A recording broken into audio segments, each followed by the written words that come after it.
You know, life is funny. If you don't repeat the actions of your own success, you won't be successful. You gotta know your own formula, your own ingredients, what made you, you. 1987, I was at the Latin Quarters, listening to Africa Bambaataa give the order. The core of the order was to avoid the slaughter. He said record companies ain't got nothing for you without a lawyer. He taught the infinity lessons and how hip-hop could be many a blessing, and that was great. So in 1988, there was no debate. We had to end the hate.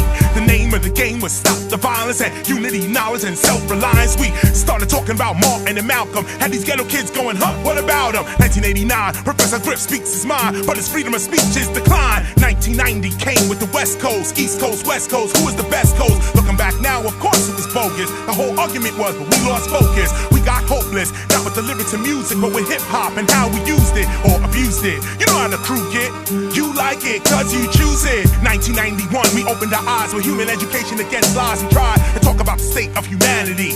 But all these other rappers got mad at me, they call me Captain Human. Another message was sent, self-destruction, don't pay the fucking rent. Remember that? Nobody wanted conscious rap. It was like, where these ballers at? What can they call us at? All was whack, hip-hop culture was falling flat, and that was that. So in 1992, I found my crew. They said, yo Chris, what you wanna do? I said, damn, why they wanna get with me? If I bust they ish, I'm contradictory. If I play the bitch role, they take my shoe.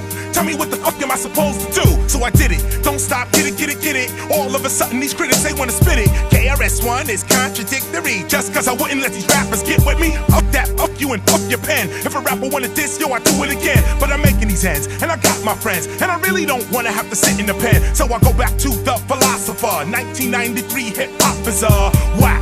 Go back, check the facts. 1994, return to the boom bap. It wasn't all about the loot, it was all about Harry Allen Rhythm Cultural Institute blowing up.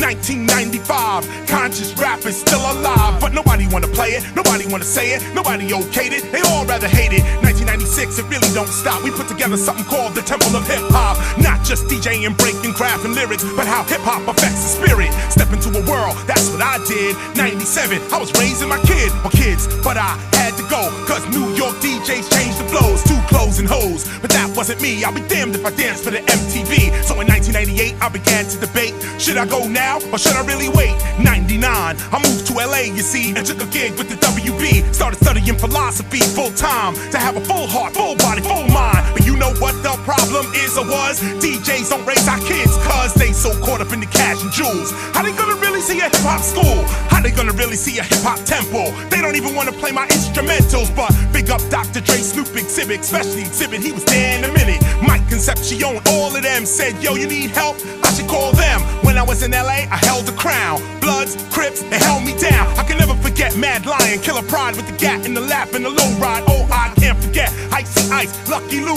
Julio G, that was the crew. Davey D, Ingrid, David Kahn, the list goes on and on. Let me tell ya, Fred Rec and my man Protest, much respect, no less.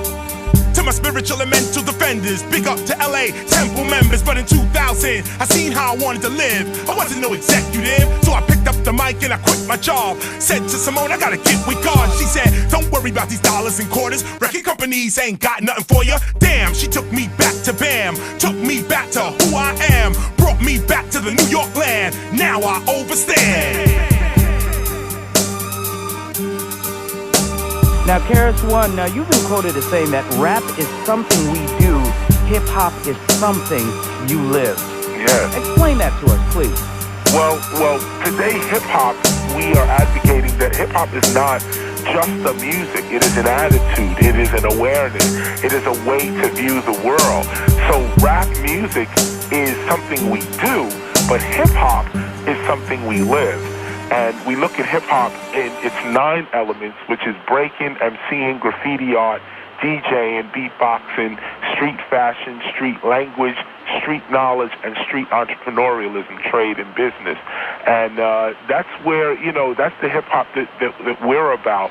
We come from the root of Cool DJ Herc, who originated hip-hop in the early 70s, and then Africa Bambaataa and Zulu Nation, who instigated something called the Infinity Lessons and added consciousness to hip-hop, and then Grandmaster Flash with the invention of the mixer, on to Run DMC, and then myself. And we created the Stop the Violence movement. You may recall a song, Self-Destruction, and so on. All all of this goes to the idea of living this culture out and taking responsibility for how it looks and acts in society.